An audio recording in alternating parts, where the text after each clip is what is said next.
नमस्कार प्यारे बच्चों, स्वागत है आप सभी का एनसीईटी कॉन्सेप्ट पर। आप सभी को पता होगा कि आपके रिजल्ट आउट हो चुके हैं और यहाँ पे जितने भी आपके यूनिवर्सिटीज हैं वो अपना काउंसलिंग धीरे धीरे यहाँ पे स्टार्ट कर रही हैं। बहुत सारे ऐसे आपको यूनिवर्सिटी देखने को मिलेंगे जिनका काउंसलिंग जो स्टार्ट हो चुका है और आप जाकर वहां पे कर रहे होंगे रजिस्ट्रेशन भी। और बहुत सारे ऐसे यूनिवर्सिटी हैं जिन्होंने सिर्फ अभी नोटिफाई करा हुआ कि हाँ भाई बहुत जल्द जो है यहाँ पे आपका रजिस्ट्रेशन स्टार्ट होने वाले हैं। आप सारे डॉक्यूमेंट्स तैयार रखो, आप जो भी आपका काउंसलिंग फीस लगते हो आप तैयार रखो और बहुत जल्द आप सभी का जो लिंक है यूनिवर्सिटी के लिए वो आपका यहाँ पे एक्टिवेट होंगे। ठीक है, तो इसी क्रम में आगे बढ़ते हैं और यहाँ पे बात करने वाला है 6 बिग अपडेट के बारे में, जहां पे कुछ नए आपके यूनिवर्सिटी है जो आप लोग जानोगे, उनका काउंसलिंग आपका स्टार्ट होने वाला है। और आपके कुछ ऐसे भी यूनिवर्सिटी जिनका काउंसलिंग स्टार्ट हो चुका है उसके बारे में बात करने वाले हैं। तो चलिए वीडियो में आगे बढ़ते हैं। उससे पहले आप सभी को बता दें कि अगर आप एनसीईटी का काउंसलिंग करा रहे होंगे भाई, तो आप सभी को एनसीईटी कॉन्सेप्ट काफी हेल्प करने वाला है। तो आप सभी लोग इस चैनल को सब्सक्राइब कर लीजिएगा और बेल आइकन को प्रेस कर लीजिएगा।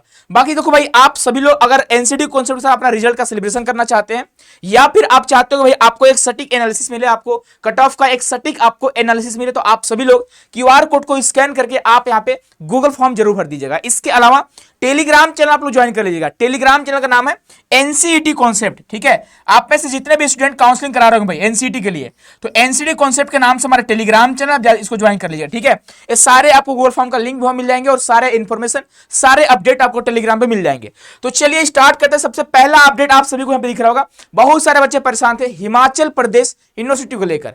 तो यहाँ पे आपका हिमाचल प्रदेश यूनिवर्सिटी ने यहाँ पे जारी कर दिया गया है कि हम यहाँ पे बहुत जल्द आपका करने वाला है स्टार्ट रजिस्ट्रेशन। ठीक है, जैसे अगर सीटों की बात करेंगे तो यहाँ पे आपको इनको अप्रूवल इसी बार मिला है ना, 2026 में मिला है इनको अप्रूवल। ठीक है, तो नया नया आपके सामने यूनिवर्सिटी आपको देखने को मिलेगा। अगर सीट की बात करते हैं तो बीए बीएड में आपको 100 सीट, यानी आप यहाँ पे देखोगे 50 सीट मिडिल स्टेज का और 50 आपके सेकेंडरी स्टेज का। तो जिन स्टूडेंट का यहाँ पे अगर स्कोर की बात करते हैं तो अगर आपके 250 प्लस मार्क्स होगा तो आप यहाँ पे एचपी में अप्लाई करिएगा, और अगर आपके मार्क्स 200 प्लस होंगे तो आप यहाँ पे मिडिल स्टेज वाला अप्लाई करिएगा। मिडिल स्टेज में कट ऑफ कम जाती है, क्योंकि आपको पता होगा कि अगर आप मिडिल स्टेज का कोर्स करते हो तो आप 6 to 8 का टीचर बनोगे, और अगर आप सेकेंडरी स्टेज का कोर्स करते हो तो आप क्लास 0 से लेकर, यानी आप एलकेजी यूकेजी से लेकर आप क्लास 12 तक का टीचर बन सकते हो। ठीक है, उसके बाद अगर बात करते हैं बीएससी बीएड में सेम टू सेम वैसा ही है, 100 सीट आपको देखने को मिलेगा और आपका जो एडमिशन होने वाला है वो आपका एनसीईटी के स्कोर के बेस पे आपका होने वाले हैं। ठीक है, बीकॉम बीएड भी भाई आप सभी को एक वीडियो आज मिला होगा आपको, है ना। बीकॉम बीएड की बात करेंगे तो यहाँ पे आपका सीट की संख्या 50 है। और सुनो, बीएससी बीएड कट ऑफ की बात करते हैं तो इससे आप थोड़ा हाई कर लीजिएगा। ठीक है, थोड़ा सा अगर बात करते हैं सेकेंडरी स्टेज का तो आप मानकर चलना सेकेंडरी स्टेज के लिए यहाँ पे 270 280 के आसपास अगर आपके स्कोर होंगे तो आप यहाँ पे जरूर काउंसलिंग कराइएगा। ठीक है, आपके यहाँ पे एडमिशन कंफर्म हो जाएंगे भाई। उसके बाद अगर बात करते हैं मिडिल स्टेज का तो अगर आपके मार्क्स 250 260 के आसपास होगा तो आप यहाँ पे जरूर काउंसलिंग कराइएगा। ठीक है, देखिए अब जितने भी आपके यूनिवर्सिटी यहाँ पे आप स्टार्ट करेंगे, हर यूनिवर्सिटी का कट ऑफ जब मैं उसका वीडियो लेकर आऊंगा आपको बता दूंगा कि अगर आपके इतने मार्क्स आ रहे तभी जाकर अप्लाई करिएगा, वरना बहुत कम चांस होगा आपके एडमिशन के। ठीक है, अब देखो जैसे मान लो आपको 260 बताए, थोड़ा बहुत कम बेसी भी है फिर आप अप्लाई कर सकते हो। अगर मान लो 10 नंबर कम है आपके, 10 नंबर ज्यादा है आपके, तो आप अप्लाई जरूर कर सकते हैं। ठीक है, अब देखो इनका कहना क्या है कि how to apply the online application form and prospectus for detailed information regarding eligibility and admission criteria shall be available on the website. यानी इस वेबसाइट पे आप सभी को डिटेल में इंफॉर्मेशन, इनका जो प्रोस्पेक्टस है वो जारी कर दिया जाएगा। The candidates may apply through online mode and the last date to submit online application from 20 जून, है ना। यानी आप देख लो यहाँ पे आपका जो लास्ट डेट है 20 जून जो है यहाँ पे लास्ट डेट है भाई। ठीक है, उसके बाद अगर बात करते हैं एप्लीकेशन फीस की बात करते हैं 1400 रुपए फॉर जनरल कैटेगरी एंड 1200 रुपए फॉर एससी एसटी पीडब्ल्यूडी यूबी आपका ईडब्ल्यूएस कैटेगरी। भाई फीस तो थोड़ा ज्यादा है, आप सोच समझकर काउंसलिंग कराना भाई। ठीक है, कट ऑफ इसका ठीक ठाक रहने वाली है, क्योंकि पहले देखो जो जितने भी यूनिवर्सिटी यहाँ पे शुरुआत में काउंसलिंग करा रही है उनका कट ऑफ हाई जाने के चांसेस रहते हैं, और ऐसे यूनिवर्सिटी जो लास्ट में काउंसलिंग कराते हैं उनका कट ऑफ थोड़ा कम जाता है। तो भाई देख लो, पैसे आपके काफी ठीक ठाक लग रहे हैं। ठीक है, तो आप अपने अनुसार देख लीजिएगा भाई उसके लिए, है ना। उसके बाद बोला गया है कि डेट ऑफ ऑफलाइन का schedule shall be notified separately. यानी आप देखो जैसे यहाँ पे आप इनके पोर्टल में जाकर अप्लाई करोगे, ठीक है, उसके लिए आपका शॉर्टलिस्ट करी जाएगी और वहां पे कुछ ज्यादा बच्चों को बुलाया जाएगा, है ना, ऑफलाइन वेरिफिकेशन के लिए। उसमें से कुछ बच्चे जाएंगे भी, कुछ नहीं जाएंगे, तो जो जाएगा उसका एडमिशन हो जाएगा, जो नहीं जाएगा डॉक्यूमेंट वेरिफिकेशन कराना उनका नहीं हो पाएगा। तो इसीलिए ऑफलाइन काउंसलिंग की बात एक कर रहे हैं आपसे। ठीक है, एक कॉन्टेक्ट नंबर इनका है, आप कॉन्टेक्ट कर सकते हो। अगर आपको कोई भी इंफॉर्मेशन चाहिए तो आप मेल कर सकते हो, आप डायरेक्ट कॉन्टेक्ट कर सकते हो इनसे, ठीक है। अब देखो इन्होंने यहाँ पे बता दिया है। डेट की बात करते हैं तो भाई अब देखो आपका एक कोर्स आपका है, इसको काट देते हैं, ठीक है। ये आपका सारे कोर्सेस है, उसके बाद मेरिट के बेस पे एडमिशन होने वाले हैं। और लास्ट डेट की बात करेंगे तो आपका देखो 5 जून जो है स्टार्टिंग डेट है, लेकिन अभी तक इनका जो लिंक एक्टिवेट नहीं हुआ है, ठीक है। जैसे आप यहाँ पे आओगे, अब डाउनलोड प्रोस्पेक्टस है, ठीक है। लेकिन हाँ, हो सकता है आज शाम तक या फिर जो वीडियो बन रही है दोपहर बन रही है, ठीक है, हो सकता है आज शाम तक या फिर कल तक इनका जो लिंक है वो एक्टिवेट हो जाएंगे, है ना। और आप जाकर आप काउंसलिंग करा सकते हो, ठीक है। तो ये आपका हिमाचल प्रदेश यूनिवर्सिटी का भाई ध्यान रखिएगा। और 5 जो है जून इनका यहाँ पे स्टार्टिंग डेट है काउंसलिंग का। लास्ट डेट जो है 20 जून है भाई, तो 20 जून से पहले आप यहाँ पे अपना काउंसलिंग करा लीजिएगा अगर आप इंटरेस्टेड होंगे तब। अब नेक्स्ट बात करते हैं अगला जो कॉलेज। अभी देखो इनका जो नोटिफिकेशन है, जब मैं इस पर क्लिक करता हूँ, ठीक है, सॉरी इस पे प्रोस्पेक्टस पे, तो लिखता है कि अवेलेबल सून, है ना, मतलब अभी इनका जो प्रोस्पेक्टस जारी नहीं करा गया है, तो भाई इसीलिए इनकी काउंसलिंग अभी स्टार्ट नहीं हो पाई है, ठीक है। तो आप 2-3 दिन का वेट कर लेना, अभी नहीं काउंसलिंग करना आप लोग, जब से इनका यहाँ पे प्रोस्पेक्टस जारी नहीं करते हैं लोग, ठीक है भाई। सारे आपके यहाँ पे एलिजिबिलिटी आपको बताएंगे ना जी कि आप एलिजिबल हो कि नहीं हो, है ना। कोई यहाँ पे क्लोज काउंसलिंग होगी, ओपन काउंसलिंग होगी, किस तरह से आपका एडमिशन होगा, कट ऑफ कैसे बनेगी, कौन कौन स्टूडेंट यहाँ पे एलिजिबल हैं, ये सारे यहाँ पे इनका इसमें जानकारी होंगे, ठीक है। तो अभी तक इनका जो है यहाँ पे अपडेट नहीं हुआ है, जैसे होगा आपको अपडेट कर देंगे, आप लोग भी चेक करते रहिएगा। तो उसके बाद जाकर आप फॉर्म भर दीजिएगा। अगला जो आपका कॉलेज है वो आपका आरआई अजमेर को लेकर है। इससे पहले आपको इन्फॉर्मेशन मिला था आरआई भोपाल को लेकर। आरआई भोपाल ने बोला था कि आपका 2-3 दिन में आपका काउंसलिंग आपके स्टार्ट हो जाएंगे। अभी तक नहीं हुआ भोपाल का, लेकिन हाँ हो सकता है मंडे या ट्यूसडे तक आपको देखने को मिलेंगे। वहीं आरआई अजमेर का कहना क्या है भाई कि यहाँ पे क्षेत्रीय शिक्षा संस्थान अजमेर में ITEP, BA BEd, BSc BEd पाठ्यक्रमों में एनसीईटी 2026 के स्कोर यानी परसेंटाइल के आधार पर ऑनलाइन प्रवेश प्रक्रिया शीघ्र ही शुरू होने वाली है, यानी बहुत जल्द आपको देखने को मिलेंगे। अब देखो जैसे जितने भी यहाँ पे यूनिवर्सिटी आपको इंफॉर्मेशन देती है कि बहुत जल्द होने वाली है, तो 2-3 दिन में इनका स्टार्ट हो जाता है, ठीक है। तो इनका भी हो सकता है आपको यहाँ पे देखो आरआई भोपाल, आरआई अजमेर का काउंसलिंग लगभग पैरेलल चलता है, एक समान चलती है, एक मतलब एक ही साथ चलती है लगभग, ठीक है। लास्ट ईयर हुआ क्या था, अजमेर का पहले ही हो गया था, तो बहुत सारे बच्चे अजमेर में एडमिशन ले लिए थे और बाद में अजमेर को छोड़कर भोपाल जा रहे थे बच्चे, है ना। भोपाल का लास्ट में हुआ था काउंसलिंग, ठीक है। वैसे आपका आरआई भुवनेश्वर है, आरआई भुवनेश्वर ने आपको अभी अपडेट नहीं दिया, मैसूर ने दे दिया है कि मैसूर का भी बहुत जल्द आपको देखने को मिलेंगे। तो आप ये मानकर चलो कि 15 जून से पहले, है ना, 15 जून से पहले आप सभी को यहाँ पे सारे आरआई के आपको देखने को मिल जाएंगे यहाँ पे काउंसलिंग प्रोसेस, ठीक है। तो इन्होंने बोला हुआ है और आपका जो है पे काउंसलिंग होने वाली है आपके इसी वेबसाइट पे होंगे, ठीक है। नियमित रूप से आप अवलोकन करते रहिए, उसको देखते रहिए आप लोग, इन्फॉर्मेशन को, है ना, अपडेट को आप देखते रहो भाई। इसके लिए हम आपके साथ हैं, आपको टेंशन बिल्कुल नहीं लेना है, लेकिन आप लोग भी खुद से चेक करते रहिएगा। और किसी भी यूनिवर्सिटी को लेकर आपके पास इंफॉर्मेशन होगा तो मैं फिर से बोल रहा हूं कि आप हमारे ऑफिस में जरूर शेयर करिएगा, जरूर कॉन्टेक्ट करिएगा, ताकि और बच्चों तक उस अपडेट को शेयर करा जा सके, ठीक है।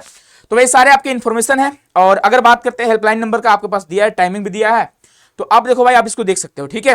तो आपका आरआई अजमेर के भी आपको 2-3 दिन में आपको देखने को मिल जाएंगे। उसके बाद नेक्स्ट आपका है आरआई मैसूर। आरआई मैसूर ने भी अपना इंफॉर्मेशन दे रखा है कि इनकी काउंसलिंग जो है वो स्टार्ट होने वाली है। बोला क्या गया है कि बीए बीएड, बीएससी बीएड पाठ्यक्रम आईटीईपी के लिए, ठीक है, सूचित किया जाता है कि इन पाठ्यक्रम में प्रवेश प्रक्रिया शीघ्र ही अधिसूचित की जाएगी, है ना। उसके बाद अगर बात करते हैं स्कोर के बेस पे आपका एडमिशन होने वाले हैं। और यहां पे आप देखो भाई आपसे सलाह दी जाती है कि इस संबंध में जानकारी के लिए आप वेबसाइट को विजिट करते रहिए। www.rimysore.ac.in इनका वेबसाइट है, इसी वेबसाइट पर इनका काउंसलिंग होने वाली है, ठीक है। अगर बात करते हैं हेल्पलाइन नंबर का, तो आप मेल वगैरह कर सकते हो, आपको अगर कोई इन्फॉर्मेशन चाहिए तो आप मेल कर सकते हो, ठीक है। आरआई में मेल का भाई बहुत वैल्यू रहता है, ये लोग रिप्लाई आपको करते हैं, ठीक है। तो आप यहाँ पे मेल कर सकते हो। यह सूचना सक्षम प्राधिकारी को स्वीकृति से जारी की जाती है, ठीक है। चलिए उसके बाद अब नेक्स्ट बात करते हैं यहाँ पे आईआईटी जोधपुर को लेकर। आप सभी लोग परेशान थे, तो भाई देखो आईआईटी जोधपुर की बात करते हैं। तो अभी जो है काउंसलिंग स्टार्ट नहीं हुआ है, ठीक है। 9 जून से इनका काउंसलिंग स्टार्ट होने वाले हैं, ट्यूसडे को इनका काउंसलिंग स्टार्ट होगा। उसके बाद लास्ट डेट की बात करें 28 जून आपका लास्ट डेट है और 3 जुलाई को इनका पहला लिस्ट आएगा, ठीक है। जिन बच्चों का नाम पहले लिस्ट में आता है उनका एडमिशन यहाँ पे मान लो फिक्स है, आप पेमेंट करना, सीट को आप यहाँ पे फिक्स कर लीजिएगा, ठीक है। अगर मान लो यहाँ पे आपके नाम नहीं आते हैं, आप 10 जुलाई तक सीट को एक्सेप्ट कर सकते हो। उसके बाद सेकेंड लिस्ट 13 जुलाई को आएगी, आप 17 जुलाई तक एक्सेप्ट कर सकते हो। थर्ड लिस्ट इनका 20 जुलाई तक आएगा। आप देखो भाई अब आईआईटी जोधपुर की बात करते हैं, ठीक है। और अभी आपका आईआईटी आईएसएम धनबाद भी स्टार्ट कर चुका है, तो इनका भी कट ऑफ ठीक ठाक रहने वाली है, ध्यान रखना आप लोग। लेकिन बहुत सारे बच्चे करते क्या है, अभी आईआईटी जोधपुर में एडमिशन लेते हैं, सॉरी फॉर्म अप्लाई कर देते हैं, काउंसलिंग करा देते हैं, ठीक है। फर्स्ट लिस्ट आते आते आपका आईआईटी खड़गपुर, आईआईटी आपका रोपड़, है ना, ये भी लोग स्टार्ट कर देते हैं, आईआईटी भुवनेश्वर ये भी स्टार्ट कर देते हैं। तो बहुत सारे बच्चे यहाँ से वहां शिफ्ट हो जाते हैं, ठीक है। उसके बाद बात करेंगे आपका यहाँ पे देख सकते हो स्पोर्ट राउंड की बात करा गया है, ठीक है। स्पोर्ट राउंड 24 जुलाई का होना यहाँ पे तय करा गया है। स्पोर्ट राउंड होगा क्या भाई कि बहुत सारे बच्चे सीट को छोड़ते हैं, कहीं और जाकर एडमिशन लेते हैं, ठीक है, तो सीटें खाली रहती हैं, तो यहाँ पे आपको फिर से मौका दी जाती है। या तो हो सकता है कि आपको ऑफलाइन बुला ले कि जो यहाँ हमारे इंटरेस्टेड हैं इतने मार्क्स वाले यहाँ पे आ सकते हैं। तो जो भी इंफॉर्मेशन होगा आपको तक शेयर करेंगे, आपको बिल्कुल परेशान नहीं होना है, ठीक है। आगे बात करते हैं अगला जो आपका है, यहाँ पे आप देख सकते हो अगला आपका IIT ISM धनबाद ने बोला था कि रिजल्ट आने के जस्ट अगले दिन बाद, next day of declaration of NCET result, हम यहाँ पे काउंसलिंग प्रोसेस स्टार्ट कर देंगे और लास्ट जो डेट रहेगा हमारा 19 जून यहाँ पे आपके लास्ट डेट रहेंगे, ठीक है। और इन्होंने भी यहाँ पे first list, second list, third list का यहाँ पे इंफॉर्मेशन दे रखा है। फिजिकल रिपोर्टिंग आपको करना होगा 25 जुलाई को। लो भाई, आप जुलाई के एंड में आप IIT ISM धनबाद जा रहे हो, ठीक है। और फाइनली जब आपके यहाँ पे ऑफलाइन काउंसलिंग होती है, सॉरी फिजिकल रिपोर्टिंग होती है, तो वहां पे आपको सारे अपने सामान वगैरह बैग वगैरह पैक करके आपको जाने पड़ते हैं, ठीक है। मतलब जा भी सकते हो, आप नहीं भी जा सकते हो, आपको हॉस्टल तुरंत अलॉट हो जाती है। जैसे आपके यहाँ पे आप फिजिकल रिपोर्ट करोगे, फाइनली आपका एडमिशन कंफर्म हुआ, ठीक है। और आपका जो यहाँ पे सेशन चलने वाला है, लो भाई बहुत जल्द है, बहुत फास्ट है लोग भाई, पहली बार ITP में ऐड हुए, ठीक है। लेकिन क्लास के बारे में बात कर रखा कि 27 जुलाई से आपकी क्लासेस जो है स्टार्ट होने वाली है। तो आप जाओ 25 जुलाई को जिनका एडमिशन हो रहा है, और आप सभी को बहुत बहुत शुभकामनाएं। ऐसे बच्चे जिनका मार्क्स 400 के आसपास है, उनका एडमिशन यहाँ पे कंफर्म मान के चलो आप, ठीक है। और आपकी क्लासेस जो है आपका 27 जुलाई से स्टार्ट होने वाली है। 1-2 दिन लेट हो सकता है, ठीक है, डिले हो सकती है। अब उसके बाद यहाँ पे देखो बोला गया है स्पोर्ट राउंड इफ रिक्वायर्ड। इसका मतलब क्या है, बहुत सारे बच्चे करेंगे क्या, एडमिशन लेकर कैंसिल करा देते हैं, है ना, और कैंसिल कराकर कहीं और चले जाएंगे, IIT खड़गपुर चले जाएंगे, IIT आपका रोपड़ जा सकता है, IIT आपका जोधपुर जा सकते हैं, आपका IIT भुवनेश्वर जा सकते हैं। तो सीटें खाली रहेंगी। तो आपका यहाँ पे 29 जुलाई को स्पोर्ट राउंड होगा, इसमें भी आपको वहां पे फिजिकली रिपोर्ट करना होगा, ध्यान रखिएगा आप लोग। बाकी जो भी इनका अपडेट होगा ऑनलाइन, अगर ये लोग करेंगे स्पोर्ट राउंड तो ऑनलाइन पार्टिसिपेट करना होगा आपको, और कंफर्मेशन के बाद आप यहाँ पे अपने कॉलेज जाओगे आप लोग, ठीक है। या फिर अगर मान लो ये आपका फिजिकल रिपोर्ट की बात करते हैं भाई, फिजिकली आपको आने पड़ेंगे तो आपको जाना पड़ेगा, सिंपल सी बात है। अब नेक्स्ट बात करें यहाँ पे इनका जो रजिस्ट्रेशन स्टार्ट हो चुका भाई, तो आप जाओ रजिस्ट्रेशन में यहाँ पे क्लिक करो और जो भी प्रोसेस है आप फॉलो करो, और सुनो केयरफुली तरीके से आप फॉर्म भरिएगा। अगर आपको नहीं आता है तो आप नियर के कोई साइबर कैफे में चले जाइए, या फिर अगर आपके सीनियर्स होंगे, आपके बड़े भाई बहन होंगे, आपके पेरेंट्स अगर इन सबका इंफॉर्मेशन रखते होंगे तो आप उन्हीं से काउंसलिंग कराना, ठीक है, खुद से मत करना भाई आप लोग यहाँ पे, ठीक है।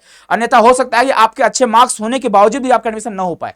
सारे डॉक्यूमेंट्स जो यहाँ पे डिमांड करे गए हैं वही आपका डॉक्यूमेंट्स अपलोड करिएगा, अन्यथा डॉक्यूमेंट्स में पहले वीडियो आपको मिल चुकी है, वही डॉक्यूमेंट्स आपको अपलोड करने पड़ेंगे। और हाँ, इनका जो यहाँ पे आप देखोगे फिजिकल, मुझे लगता है आई थिंक फिजिकल सर्टिफिकेट या फिर फिटनेस सर्टिफिकेट इन्होंने दे रखा है, आप उसे प्रिंट कराकर उसे फिल करके, ठीक है, और आप उसे स्कैन करके फिर से आप अपलोड करोगे, है ना।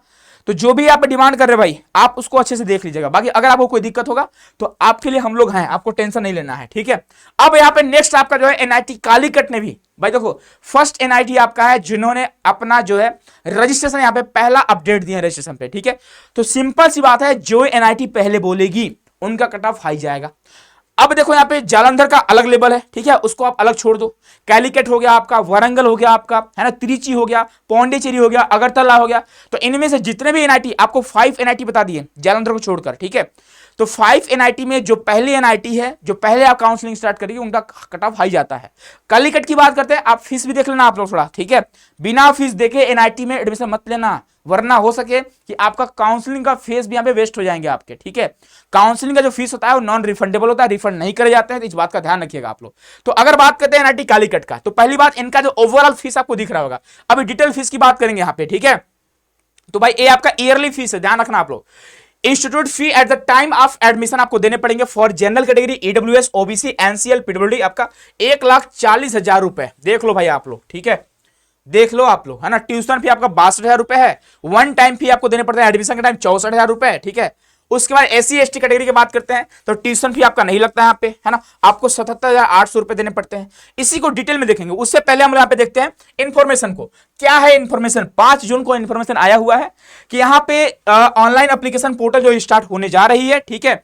We are excited to announce that the online application portal for 4-year integrated teacher education program BSc B.Ed for the academic year 26-27 will be available shortly, यानी बहुत जल्द आपको देखने को मिलेंगे। Aspiring candidates get ready to embark on your journey towards a fulfilling career in education, ठीक है। और इसी लिंक के माध्यम से आपको करना होगा रजिस्ट्रेशन। अभी जो है इनका जो लिंक है वो एक्टिवेट नहीं हो पाया है, लेकिन बहुत जल्द आपको यहाँ पे देखने को मिलेंगे। आप रेगुलरली इसको विजिट करते रहिएगा और बहुत जल्द आपको इसका जो है यहाँ पे लिंक वर्क करने लगेगा। बाकी आप यहाँ पे फी स्ट्रक्चर चेक कर सकते हो, डिटेल में इनका फीस क्या है। इन्होंने इसीलिए भाई इन्होंने बता रखा है पहले ही फीस कि देख लो भाई, अगर आपके पैसे होंगे तब आना मेरे पास, अन्यथा आपका एडमिशन कैंसिल हो जाएगा, ठीक है। और इन्हीं पैसों की वजह से कट ऑफ हाई जाती है। अब देखो अगर हम बात करते हैं इनका फीस का, आपको आई थी मुझे लगता है दिख रहा होगा। अब देखो यहाँ पे डिपेंड करता है आपका open category, EWS, OBC student having family income. आप देखो इसीलिए मैं आपको बोला हूं इनकम सर्टिफिकेट भी आपके कंपलसरी है ना। अगर आप फी का रिलैक्सेशन चाहते हो तो भाई आपको यहाँ पे इनकम सर्टिफिकेट देने पड़ेंगे, जिनके फैमिली का इनकम पर एनम 5 लाख से कम होगा। यानी अगर आपके इसके अंडर में है तो आपका यहाँ पे सॉरी अबव ज्यादा होगा। अगर आपके गवर्नमेंट, अगर फादर या मदर गवर्नमेंट्स में है, ठीक है भाई, सिंपल सी बात है, अगर मान लीजिए सरकारी नौकरी पे है तो हो सकता है कि आपको 70,000, 80,000, 90,000 का महीना मिल रहा होगा, तो भाई आपका अबव हो जाएगा, ठीक है। तो अगर आपके फैमिली, अगर आप इनकम सर्टिफिकेट, देखो मेन मैटर जो है ना इनकम सर्टिफिकेट का होता है, ठीक है। अगर आप इनकम सर्टिफिकेट 5 लाख के अंदर का बनवा लेते हो तो भाई आपका फीस कम लगेगा। अगर आप ऊपर का बनवाते हो तो भाई आपका फीस ज्यादा लगेगा, सिंपल सी बात है। और गवर्नमेंट जॉब वालों को तो बनता ही नहीं है ना। देखो अगर बात करते हैं ट्यूशन फी, आपका 62,000 रुपए लगने वाले हैं, इस बात का ध्यान रखिएगा। 13,000 रुपए अदर फीस आपको लगेंगे। फर्स्ट सेम की बात कर रहा हूं, ठीक है। 1,40,000 रुपए आपको टोटल देने पड़ेंगे, ध्यान रखिएगा। 1,40,000 टोटल आपको देने पड़ेंगे। और इसमें अगर बात करते हैं कौन कौन से फीस ऐड है, ट्यूशन फी आप देख लो यहाँ पे, caution deposit, admission fee, campus development fee 25,000 रुपए आपको देने पड़ेंगे, कैरियर डेवलपमेंट फी 4,000 रुपए, लाइब्रेरी फी, एलुमनी अफेयर्स फी, कन्वोकेशन फी और आइडेंटिटी कार्ड एंड मिसलेनियस फी। लो भाई इतना ज्यादा फीस लिया जा रहा है। फर्स्ट सेम में आपको यहाँ पे 1,40,000 रुपए देने पड़ेंगे। और साथ ही साथ अगर आपको हॉस्टल चाहिए, ठीक है, तो हॉस्टल के लिए आपको अलग से फीस देना पड़ेगा। देखो यहाँ पे student availing the institute hostel facility need to remit the applicable fee as per hostel fee demand. यानी कि जब आप एडमिशन लोगे, अगर आपको हॉस्टल चाहिए तो आपको हॉस्टल का अलग से फीस देना पड़ेगा। इतना आपका सिर्फ और सिर्फ एकेडमी का फीस है, ध्यान रखना। अभी आपका फर्स्ट सेम का हुआ, सेकेंड सेम में आपका 67,100 रुपए, ठीक है। थर्ड सेम में कम, अब देखो फर्स्ट सेम में आपका ज्यादा लगता है, बाकी आपका देख लो सर, सेकेंड सेम 67,000, थर्ड आपका 75,000, फिर आपका 67,000, 75,000, 67, 75, 67, 75, ठीक है। अब देख लो टोटल कितना फीस लगने वाले हैं, आप ध्यान से सुनना, ठीक है। अगर मान लो 1,40,000 और 60 मान लो 2 लाख, ठीक है, 2,75,000, ठीक है। इन दोनों को मान लो आपका 1.5 लाख, है ना। तो 2 लाख और 1.5 लाख, 3.5 लाख, 3.5 लाख और 1.5 लाख मान लो, और 5 लाख, ठीक है, 5 लाख मान लो, और उसके बाद 1.5 लाख और 6.5 लाख, 6.5 लाख के आसपास आपके यहाँ पे फीस लगने वाला है अकेडमी का। साथ ही साथ अगर 4 साल के खर्चे की बात कर लो तो भाई मान कर चलो, अगर कम से कम आपके 8 से 10,000 रुपए तो लगेंगे जहां तक मुझे लगता है, ठीक है। जो मेरी खर्च होती है, मेरा नहीं, मतलब मैं जब स्टूडेंट लाइफ में था, अब तो भाई हमारा खर्च और कम हो चुका है, ठीक है। तो अब देखो यहाँ पे जब मैं स्टूडेंट लाइफ में था तो भाई आप मान के चलना 8 से 10,000 रुपए लगने वाले हैं, तो लगभग आपके 4 लाख के आसपास उधर भी लगेंगे। कुल मिलाकर मोटा मोटी आप बोल सकते हो 10 लाख रुपए आपके लगने वाले हैं भाई। देख लो आप लोग बीएससी बीएड करने में आपको लग रहे हैं, आप सोच समझ के जाना है यहाँ पे, ठीक है। अब ऐसे स्टूडेंट जिनके फैमिली का इनकम है ना 1 लाख से आसपास है, ठीक है, मतलब यहाँ पे 1 लाख और 5 लाख के बीच में है, उनका फीस कितना रहेगा, तो 98,000 रुपए फर्स्ट सेम में, सेकेंड सेम 25,000, आपका फीस बहुत कम भाई।